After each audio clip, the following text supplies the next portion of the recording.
High beautiful people, hi and বড় বড় retail ব্র্যান্ডগুলা 20-30 হাজার টাকা একটা পাঞ্জাবি বিক্রি করে।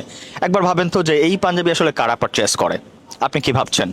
যারা প্রকৃতপক্ষে ধনী তারা, নাকি যারা নিজেদেরকে ধনী দেখাতে চায় তারা? পৃথিবীর বড় বড় মানুষ, স্টিভ জবস অথবা বিল গেটস, অথবা আপনি যে ফেসবুকটা চালাচ্ছেন, এগুলোর মালিকেরা সবসময় সাধারণ ড্রেস পরে। অ্যান্ড স্পেশালি এখানে কোনো বড় ব্র্যান্ডের লোগো থাকে না, বড় ব্র্যান্ডের নামও থাকে না, কারণ তারাই একটা ব্র্যান্ড। অথবা আপনি এভাবেও চিন্তা করতে পারেন যে তাদের পুরো পৃথিবীর কাছে প্রমাণ করার কিছু নাই যে সে ধনী। শুধুমাত্র তাদেরই প্রয়োজন হয় যারা প্রকৃতপক্ষে দরিদ্র বা ইনফিরিয়রিটি কমপ্লেক্সে ভোগে। আপনি যদি নিজেকে প্রমাণ করতে চান যে আপনি দরিদ্র তবে আপনি ধনী সেজে আছেন, তাহলেই বড় বড় ব্র্যান্ড পড়ুন। বোকারাও বুঝে, যেই মানুষ ফাইন্যান্সিয়ালি সলভেন্ট, যেই পাঞ্জাবিটা 3,000 টাকায় পাওয়া যায় সেটা 30,000 টাকায় কেন পারচেস করব? Is it just for the logo?